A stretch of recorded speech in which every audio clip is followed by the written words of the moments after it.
Raven, come on! Why can't you just have fun like normal people? Why are you always locked in your dark room reading your nasty old books? Why do you have to be so creepy? Forget it, B. Leave her alone. I'm not creepy. I'm just different. Have you ever felt like you were a weirdo growing up? Have people ever made you feel like a weirdo? Have you ever felt like your own mind is your only home? Well, I have. And it's not fun. Regardless of if it's nature or nurture, or a mix of both, introversion is a part of people's being. For the longest time, we have been designated to just being shy, antisocial, or even snobbish. The latter I've never really gotten, luckily. However, I've noticed introversion has gotten a different, more positive rep these days. People now see introverts as more thoughtful and mature than our extroverted counterparts.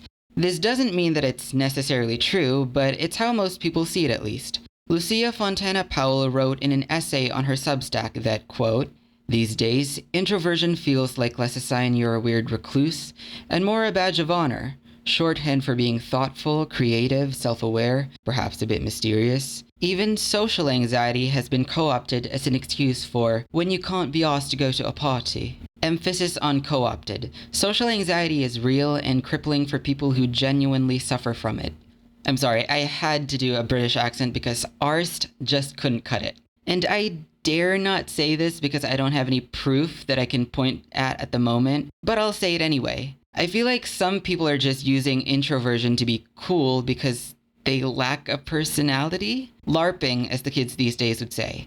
I know, sounds so harsh, but I get that from just coming across some stuff online. I'm a Gen Zer and I don't even use that word anyway, so forgive me if I used LARPing incorrectly. It's quite unfortunate since there genuinely are some people who prefer solitude and silence. People like me who have reclusive tendencies, to say the least, so that we can recharge ourselves because social interactions are extremely draining, however beneficial they are. And yes, even with friends, introverts get drained. It's just a part of us. I talked about Ami Mizuno, who is also a well-written introvert, but there is another character from my childhood that perfectly captures that sense of otherness so well like no other. That character is Raven. Raven is my favorite Titan, and in turn, her episodes were obviously my favorites as a kid because of how relatable they were. So I'm gonna walk you through 2 episodes that show what makes Raven such a great character from an introvert's point of view.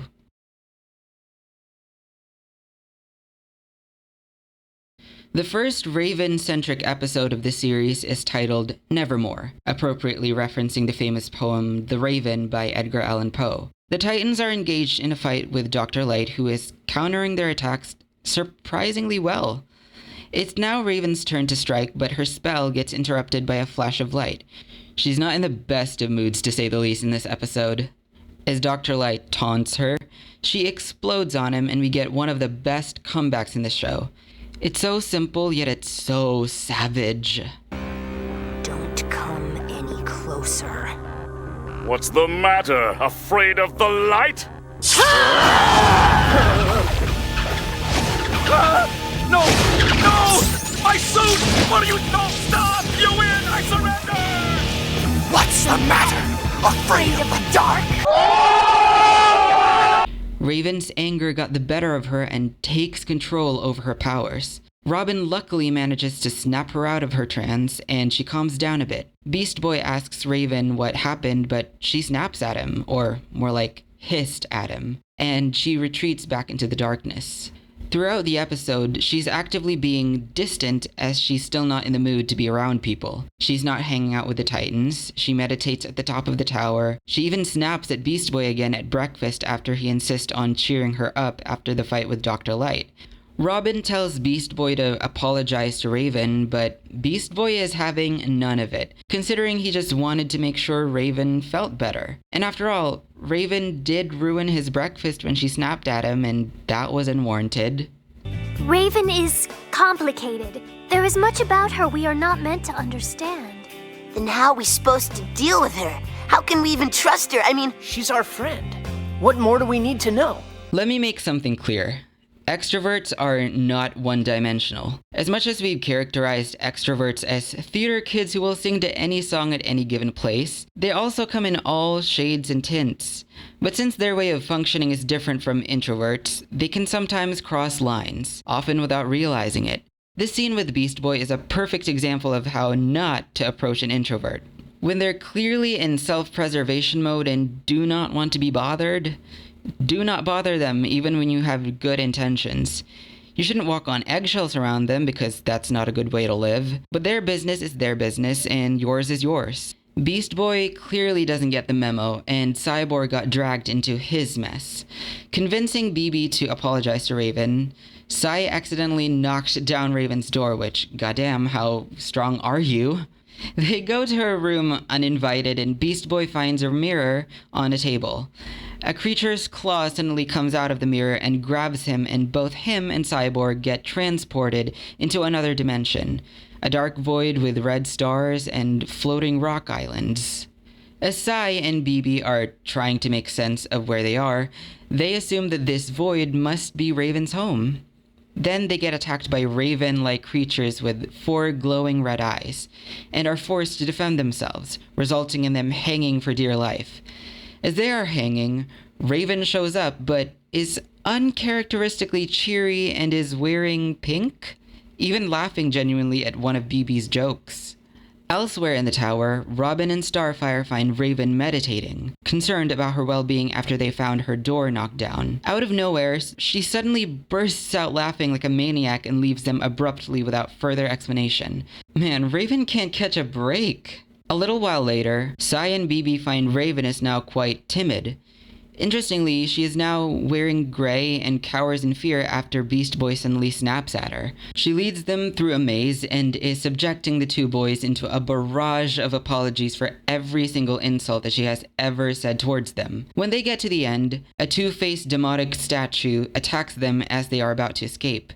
Just then, Raven swoops in and saves the day. But now, instead of gray, she is wearing green. Frustrated at how Raven is seemingly switching personalities, Beast Boy asks her who she is in frustration, and the other two suddenly appear as all three of them say, I'm Raven!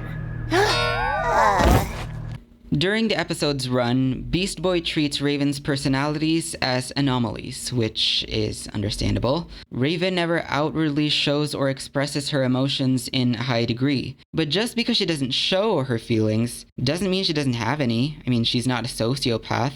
He fails to understand that all people, including Raven, are multifaceted. Cyborg puts 2 and 2 together and figures out that these ravens are a representation of each of her personalities. Pink Raven represents her happy, cheerful side, Gray Raven represents her timidity and reserved nature, and Green Raven represents her bravery and boldness. Happy, timid, brave.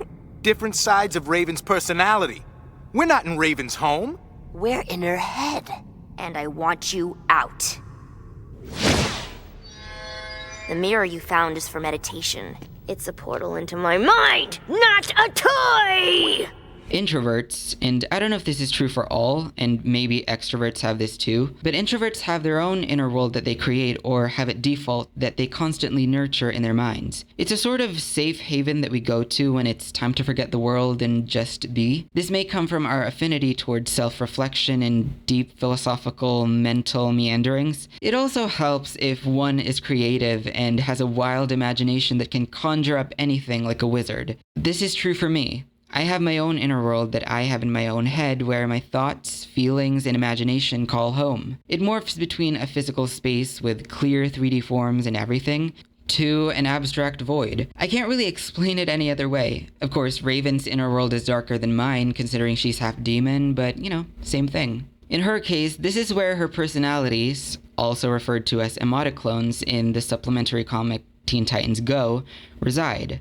Her powers require a lot of concentration and restraint for them to be effective, but controlled so no one is put into danger. This is due to her powers being tied to her emotions, which she explains to Starfire in the episode Switched. Oh, Raven! This is awful! Terribly, horribly awful! Tell me about it. Very well. Robin, Cyborg, and Beast Boy have been trapped inside tiny wooden bodies while a nasty creature called the Puppet King has taken control of their real bodies, which he is using to hunt us down, and you and I are in the wrong bodies, and... Starfire, you have to calm down. My powers are driven by emotion. The more you feel, the more energy you unleash. She has to actively suppress her emotions because any feeling, positive or negative, charges her powers to an extreme level if she feels too much. That's why she is always reserved, always quiet, always distant, because she can't afford to feel anything. Which is really sad when you think about it. She's got a lot going on in her head. I mean, she's got some demons. Literally. Raven lost control over her powers during the fight with Dr. Light due to her emotions not being in check and bubbling up to the surface, as emotions tend to do when you are actively suppressing them. In this case, it was her anger and rage that got out of hand, represented by her demon father, Trigon, in its strongest form. To quell this side of her, Beast Boy and Cyborg tell her to merge with all of her sides, essentially being in harmony with all of her emotions. This version of Raven is her at her most stable state mentally, represented by her white cloak. When she eventually defeats her father in this case, he turns into her, but wearing a red cloak and having the signature 4 glowing red demonic eyes. This is her rage being tamed, now reabsorbed back into her. After they escape her mind, the boys come to a new understanding on why Raven is the way that she is. Understanding how someone deals with problems and how they function in their day-to-day is important, especially if you are friends with someone who is like that. You want to be able to help them by not changing them, of course, but by helping them help themselves. Sometimes it's doing things their way, sometimes it's encouraging them to follow your lead, and sometimes it's just leaving them alone.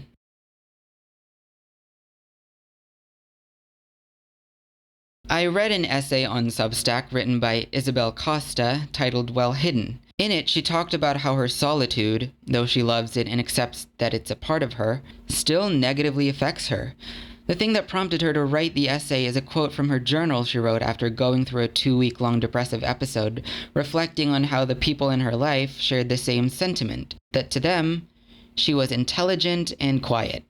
Nothing more. Sometimes I feel like the best parts of me have been carefully hidden in the most solitary corners of my life, and I just wish that someone would be interested in looking for them. And I absolutely agree. Just because introverts have a tendency to be shy and reserved, it doesn't mean that we always want to be living in solitude. We want to connect with people and we want to share our inner worlds. The thing is, we are precious with it because we value that part of ourselves so much, we don't want to have it trashed, made fun of, or not valued. We take a while to warm up to people because we are gauging someone's capacity for deep thinking and emotional maturity. I don't mind small talk every now and then, since not everyone is interested in deep philosophical conversations, but introverts usually don't get anywhere on the shallows. We want to be with people who respect that side of us that requires replenishment via isolation, but also thoughtful and respectful enough to want to jump into the deep end. So when Beast Boy fails to respect that side of her again in the episode Spellbound, asking her, quote, "Why can't you just have fun like normal people?" and calling her creepy after she refuses to participate in their silly game, she retreats back into her isolation. Some may think that introverts are full of themselves or above it all for not participating in the things that other people enjoy. But going back to my point earlier, introverts get drained easily in social situations. It's not that we don't want to participate. Sometimes we do because it's fun. I mean, who am I to turn down a good party? Nevertheless, when our tanks are already spent and we are not in the mood for any physically or mentally stimulating activity, we genuinely can't function right. Or if we do end up going to the party, we won't have the best time and we would probably be salty, which will likely affect other people's enjoyment.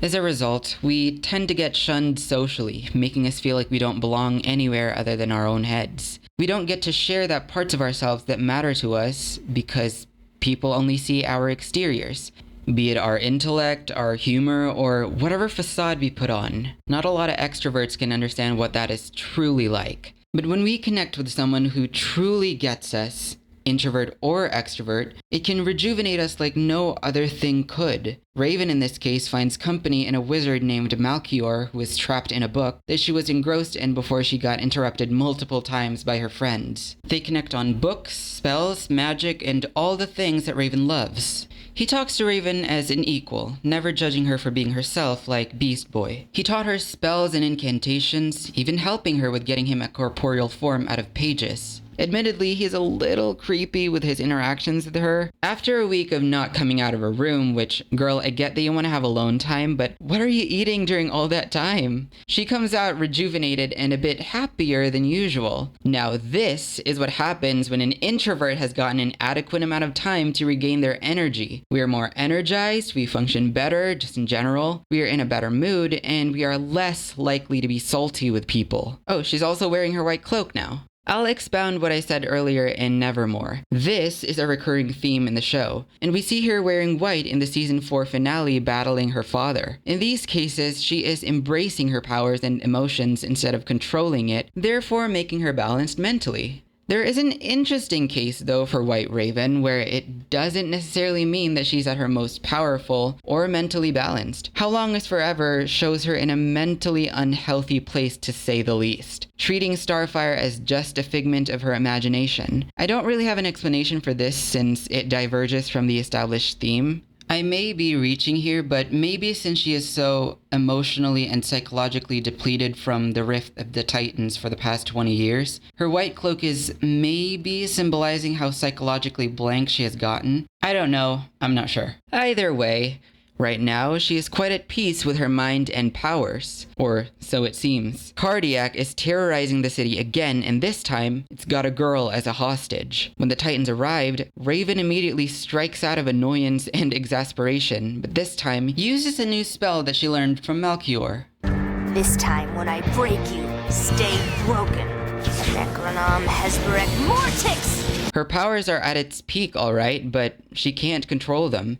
Maybe because of the type of magic she's using. They never really explain it in detail, nor does it even really matter since it serves the story well. After gravely endangering the girl, Robin saves her and Beast Boy stops Raven from causing any more harm.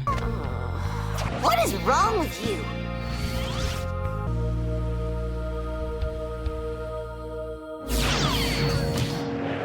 It's dark magic. You've been teaching me dark magic. Is it dark, or is it simply misunderstood? Like you. True, the spells I've taught you are very powerful. There are those who fear power, so they call it dark. But for people like us, such distinctions do not exist. He appeals to her loneliness and tells her to perform the spell that will finally release him from the book. The incantation, just as I taught you. Hesperec et morine, gostwenthen verbis nex, ind obrium bis pendule, paransic cortis rex!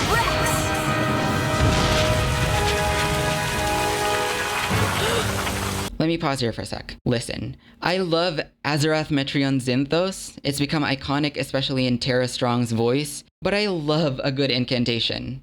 I wish they did more with her magic outside of this episode. It's really fascinating and exciting to see her using different spells outside of her standard telekinetic magic. Nevertheless, this turned out to be just a ruse. Malchior wasn't actually a wizard. He was the dragon that the wizard he was impersonating was fighting. The Titans do their best to fight Malchior but are unsuccessful.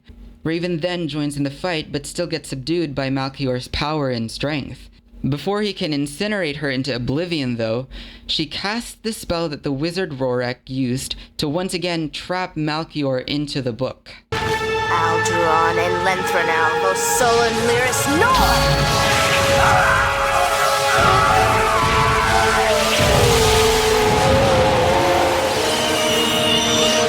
Once everything has settled, Beast Boy comes to apologize to Raven about everything, including how he treated her, and finally learns that Raven is just different, and that he shouldn't be an ass about it since there's nothing wrong with it. While characters in the show, and it's mostly Beast Boy, treat Raven like a weirdo, the show never does. Characters like her are a good representation of introversion. She's consistently portrayed as someone who functions differently from the team, who deals with problems and fights and on her personal struggles in a different way, but is always doing the best that she can and purposely making sure that her powers that are dangerous are kept at bay. She bears the cross that she is given, no matter how psychologically taxing it is, and how miserable it makes her. Obviously, introverts generally don't carry trauma with them because they are introverts, but they can still relate to her. Or at least I did. She's also just a good character to learn from when we're feeling hopeless about anything. How do you do it, Robin? Do what? Keep hoping. After everything that happened, everything I did, how did you still manage to hope it could all work out? Because of you. You don't realize it, Raven, but you're actually the most hopeful person I've ever met. From the day you were born, they said you were evil, that you were created to do unspeakable things. But you wished for more. You dared to hope that you could be a hero. I thought it was all over. And now, suddenly... You have your whole life ahead of you. You can decide your own destiny. I guess, in the end, there really is no end. Just new beginnings. The choice of Tara Strong to voice her was definitely the right call. She almost didn't get the part apparently until she asked for another shot and did Raven's now iconic, low, monotone, almost gravelly voice. I mean, that woman can do anything. I mean, just look at her resume of voices. Anyways, being different is fine. For sure, it's not easy all the time. There are going to be times when what makes you different makes you feel worse about yourself. So I'll leave you with the final paragraph of Isabel Costa's essay.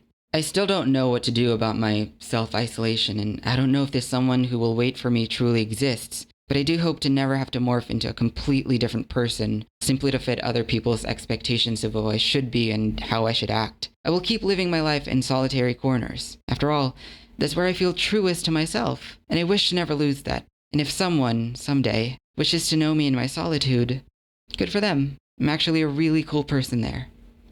Till next time, Azarath Metrion Zinthos.